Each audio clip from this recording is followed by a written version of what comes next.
What's going on, guys? Just doing a quick recap and summary video for UFC Fight Night London that took place yesterday afternoon if you're in the States, yesterday evening if you were across the pond. And it was actually a pretty good fight night as far as a fan perspective goes. Gambling perspective, I have no cigar on me right now. I don't think I really deserve it. I had so many wrong picks on that card. Betting-wise and profit-wise, I was able to come out ahead plus 2.5 units, which pretty measly considering the past few weeks. You know, we've been able to accumulate quite a few units, so a little unaccustomed to only getting plus 2.5, but man, with the amount of wrong picks, I think I went like 5 and 7 for picks overall. I'm lucky to have survived with even the tiniest of profits, so I'm proud of myself there. I didn't have, if you watch my best bets video, I didn't have a whole lot of action on this card. I had 3 props, and I had one top ticket parlay of Ilia Topuria and Sergey Pavlovich, which really ended up saving me. That's where most of my investment was. But overall, I mean, even in my breakdown video, the full card breakdown, and in the best bets, I mentioned I didn't have a good read on a lot of these fights. I think a lot were very, very close. Some of the favorites, some people we hadn't seen in some time, like 2 years plus, that really sketched me out as well. And I just had this gut feeling, even especially with the main event, Tom Aspinall and Alexander Volkov. Officially in my video, I picked Alexander Volkov, mostly just because he was plus money, but also just a large amount of experience, 5-round experience, pretty much only fading the cardio and the just the untested cardio of Tom Aspinall. But I said I had a gut feeling that he was going to win this fight, so I stayed off of that fight completely, and I'm glad that I did because he had a very exciting first-round submission. A lot of these UK fighters really turned up.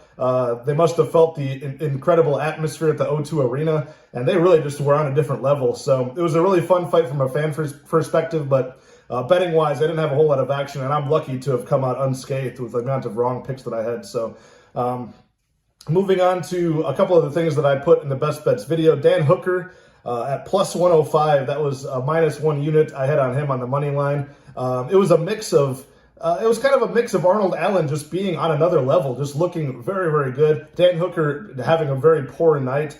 Defense, striking defense, non-existent for as large as he was, and really just got pieced up and was just done from the get-go. So, you know, I'm beyond happy for Arnold Allen to get that victory. I learned a lot about Arnold Allen, no longer going to disrespect him by picking against him in the future. So that guy's definitely a top contender. Happy to see him win. Like I mentioned, the top parlay, I had 4 units on Ilia Topuria and Sergey Pavlovich, which came to 6.5 unit profit at minus 158 combined parlay odds. And it's nice when not only you get your parlay and both fighters come through, but both of them had vicious knockouts. I was pretty high on Sergey Pavlovich, the younger 29-year-old heavyweight, all the physical advantages, all of the youth, and just the knockout power against a busted Shamil Abdurakhimov. I thought he was just too old. He looks like he's far past his prime, so I jumped on that money line and parlayed him up with Ilia Topuria, who also came through. Very, very sketchy first round where he got dropped by that head kick from Jai Herbert, but he came back in round 2, displayed awesome heart, awesome durability, and got a very, very amazing highlight reel knockout. So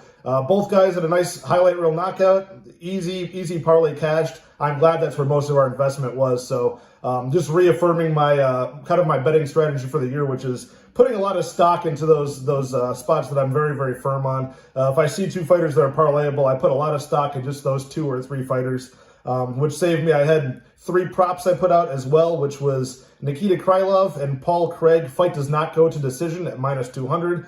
I thought that Krylov would get this done, but I figured the finishing potential of both guys was just by the numbers outrageous. Both of them have so many finishes. I didn't see this one going. I thought minus 200 had a lot of value on it. I put 2 units to win 1 unit on that, and that came through. Very happy to see Paul Craig continuing his role as like the Frank Mir of the UFC these days, where he's getting his face punched in, but still manages to get that skillful submission game in his favor. Excited to see him win. Okay, here's a prop that I thought I had a pretty good read on. I'm sure a lot of people lost money on this prop, which was Gunnar Nelson to win by submission over Takashi Sato. I mean, he had his back for, I don't even know how many minutes. I'll have to go back and watch. But the fact that he didn't get that submission, just played with his food the entire time. That cost me 1 unit of profit there, but I thought that was a pretty good read. He could have gotten that choke. He could have gotten that choke whenever he wanted. It seemed like I was just yelling at the television, just trying to will some energy to Gunnar Nelson for him to sink that choke in a little bit deeper before the clock ran out, which it did. So minus 1 unit there. Here's the one that made me feel like the biggest bum in the world, which is the first fight. Muhammad Makayev, Cody Durden. I bet fight I bet fight goes to decision and the over 2.5 at half a unit apiece for a combined 1 unit loss, because Cody Durden ate a massive knee, which dropped him and left his neck open for a choke. So I felt like the biggest bum because that lasted, like a little over a minute, and I thought that would go all 15. So, a mix of bad luck from that flying knee. I thought if anybody got a flying knee, it was going to be Cody Durden, expecting the takedown and getting a knee on Makayev, but the reverse happened and lost the unit there. So went 1 for 3 on props. Not very proud of that. But overall, the event was very, very enjoyable. I love to see them back in the UK, and I want to give a big shout out to my guy Sai.